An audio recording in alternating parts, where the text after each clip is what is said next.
நமச்சிவாய சிவாய நம. அனைத்து தமிழ் உள்ளங்களுக்கும் கனிவான வணக்கங்கள். தென்மேற்கு பருவமழை தொடங்கப் போகும் அற்புதமான மாதம் இந்த ஜூன் மாதம் ஆகும். வைகாசியும் ஆனியும் இணைந்த மாதம், கோவில்களில் திருவிழாக்கள் நிறைந்த மாதம்.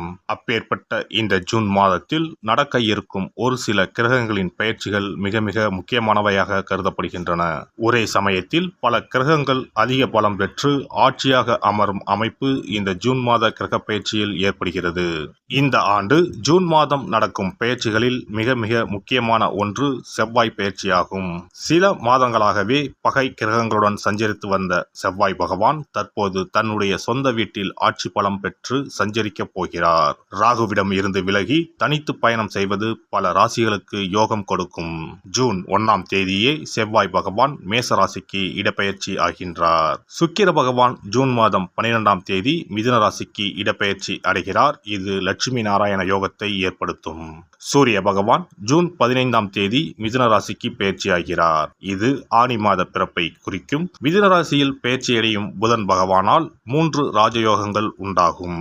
சனி பகவான் மாத இறுதியில், அதாவது ஜூன் மாதம் 30ஆம் தேதி வக்கர பெயர்ச்சி அடைகிறார். சனியின் பார்வையில் செவ்வாய், சனி மற்றும் செவ்வாய் ஆட்சி பலம் போன்றவைகளால் சில நெருக்கடிகளை உண்டாக்கும். குரு பகவானின் சுப பார்வை கன்னி ராசியில் இருக்கும் கேது பகவானின் மீது படுவதால் ஒவ்வொரு ராசிக்கும் குறிப்பிடத்தக்க மாற்றங்கள் ஏற்படும். இந்த கிரக பெயர்ச்சிகளின் காரணமாக மிதுன ராசியில் புதாதித்ய யோகம், சுக்கிராதித்ய யோகம், கஜலட்சுமி ராஜயோகமும் உருவாகிறது.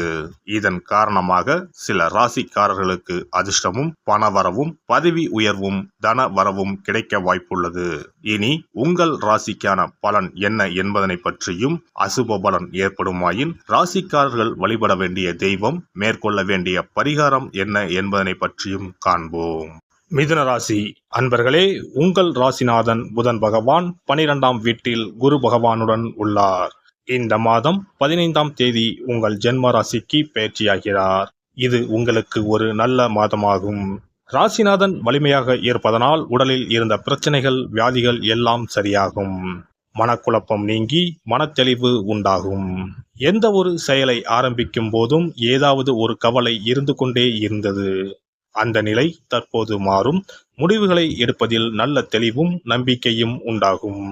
எண்ணி இருந்த காரியங்கள் அனைத்தும் நிறைவேறும். ஏற்கனவே உங்களை சுற்றி ஒரு நண்பர் கூட்டமே இருந்திருக்கும்.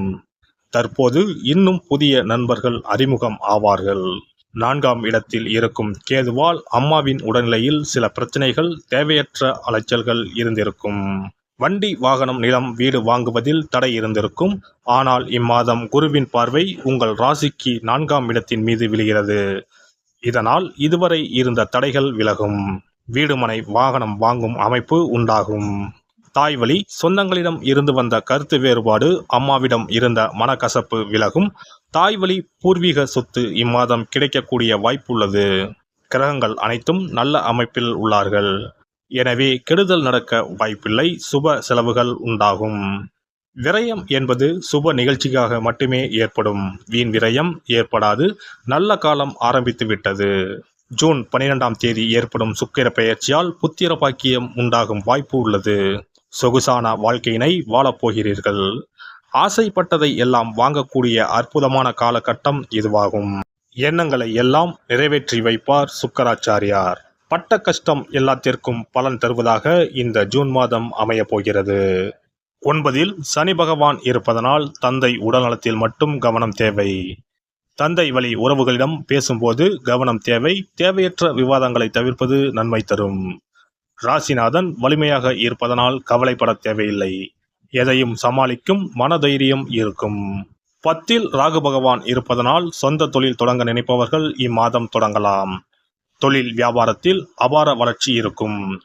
வெளிநாடு பயணம் மேற்கொள்வீர்கள். ஏற்றுமதி இறக்குமதி தொழிலில் இருப்பவர்களுக்கு அமோகமான காலகட்டம் இதுவாகும். வேலை தேடுவோருக்கு நல்ல வேலை கிடைக்கும். அரசு வேலை சார்பாக தேர்வு எழுதுபவர்களுக்கு வெற்றி வாய்ப்பு உண்டு. பணிபுரியும் இடத்தில் நிம்மதி இருக்கும். பணியிட மாற்றம், பதவி உயர்வு, ஊதிய உயர்வு எதிர்பார்த்து இருந்தவர்களுக்கு சாதகமாக அமையும். வெளிநாடு வேலை கிடைக்கும். வெளிநாட்டில் வேலை புரிவோருக்கு அந்நாட்டின் குடியுரிமை கிடைக்க முயற்சி செய்பவர்களுக்கு இம்மாதம் கிடைக்க வாய்ப்புள்ளது. சரிவர ஊதியம் கிடைக்காதவர்கள் கம்பெனி மாற இது சரியான காலகட்டமாகும். குடும்பத்தில் அமைதி நிலவும், மன நிம்மதி அடைவீர்கள்.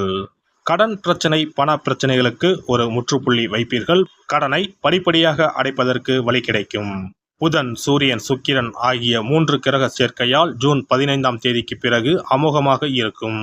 எடுத்த முயற்சிகள் அனைத்தும் வெற்றி பெறும். பண தேவைகள் பூர்த்தியாகும்.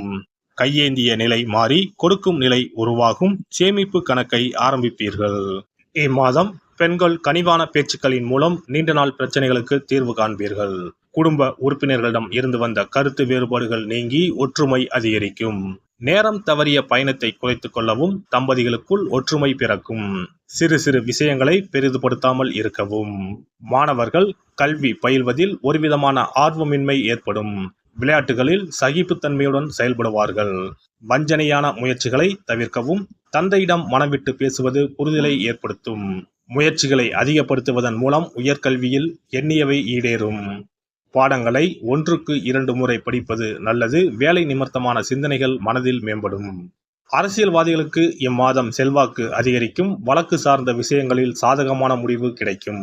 கட்சி தோழர்களிடம் உண்மையுடன் இருக்கவும். எதிர்பாராத சில பயணங்களின் மூலம் விரயம் உண்டாகும். எதிர்ப்புகளின் மூலம் ஏற்பட்டிருந்த தடைகள் விலகும். பேச்சுகளில் இருக்கும் உறுதி செயல்களில் இருந்தால் பலதரப்பட்ட ஆதரவு கிடைக்கும். புதன்கிழமை தோறும் லட்சுமி நரசிம்மரை வழிபட உடல் ஆரோக்கியமும் உறவுகள் வழியில் ஒத்துழைப்பும் உண்டாகும். சிறப்பு பரிகாரங்கள். கோதுமை மாவினால் சிறு சிறு உருண்டைகளாக 7 அல்லது 14 அல்லது 7 மடங்குகளில் உருண்டை செய்து கொள்ளவும். குங்குமத்தில் கொஞ்சம் நீர் விட்டு அதை வன்னி குச்சி அல்லது மாதுளை மர குச்சியால் தொட்டு கோதுமை உருண்டையில் ஸ்டீம் என்று எழுதி அதை குளம், ஆறு அல்லது கோவில் தெப்ப குளத்தில் உள்ள மீன்களுக்கு போடவும். எழுதிய பின்னர் ஸ்டீம் என்பது அழிந்துவிட்டாலும் பரவாயில்லை. இவ்வாறு வெள்ளிக்கிழமை அல்லது ஞாயிற்றுக்கிழமைகளில் செய்து வர லட்சுமியின் அருள் உண்டாகி பணத்தட்டுப்பாடு நீங்கி செல்வம் சேர தொடங்கும். வெண்கடுகு சிறிது, 2 வத்தல் மிளகாய், 3 கல் உப்பு, பச்சை கற்பூரம் 3 இவை அனைத்தும் சேர்த்து வெள்ளை துணியில் போட்டு பின்பு அதை முடிந்து நல்லெண்ணெயில் நனைத்து வீட்டின் முன்பு இரவு 10 மணிக்கு மேல் எரிக்க ஏவல், பில்லி சூனியம் விலகும். தூங்கும் போது யாரோ அமுக்குவது போன்று இருப்பது, சிறுவர்கள் பயத்தில் சிறுநீர் கழிப்பது போன்ற தொந்தரவுகள் இருந்தால் படிகார கற்களை தூங்கும் அறையில் அல்லது தலையணைக்கு கீழே வைக்க வேண்டும். தோல்வி, அவமானம், எதிர்ப்புகள் ஆகியவற்றை சமாளிக்கும் மன வலிமையை அதிகரிக்க வாராகி அம்மனை மனதார வழிபட்டால் நிச்சயம் நல்ல பலன் கிடைக்கும். முடியவே முடியாது என்று நினைத்துக் கொண்டிருக்கும் காரியத்தை கூட உடனே முடித்து காட்டும் வல்லமை படைத்தவள் வாராகி அம்மன். இந்த வாராகி அம்மனுக்கு 8 சனிக்கிழமையில் சுத்தமான மண் அகல் விளக்கு ஒன்றை எடுத்து அதில் நல்லெண்ணெய் ஊற்றிக்கொள்ள வேண்டும். ஒரு கருநீல துணியை கட்டமாக வெட்டி அதில் கொஞ்சம் வெண்கடுகு சேர்த்து எல் தீபம் ஏற்றுவது போல முடிந்து கொள்ள வேண்டும். காலையில் 6 மணியிலிருந்து 7 மணி வரையிலான காலகட்டத்தில் அல்லது இரவு 8 மணியிலிருந்து 9 மணிக்குள் இந்த பரிகாரத்தை செய்துவிட வேண்டும். எல்லாம் வல்ல இறையருளால் நீங்களும் உங்கள் அன்பு குடும்பமும் உடல் நலம், நீலாயுள், நிறை செல்வம், உயர் புகழ், மெய்ஞானம் ஓங்கி வாழ்க வளமுடன். இந்த வீடியோ பதிவு உங்களுக்கு பிடித்திருந்தால் லைக் பண்ணுங்க, கமெண்ட் பண்ணுங்க, ஷேர் பண்ணுங்க, மறக்காம சப்ஸ்கிரைப் பண்ணுங்க. பக்கத்துல இருக்கிற பெல் பட்டனை கிளிக் பண்ணுங்க. நன்றி, வணக்கம். ஓம் நமச்சிவாய. சிவாய நம.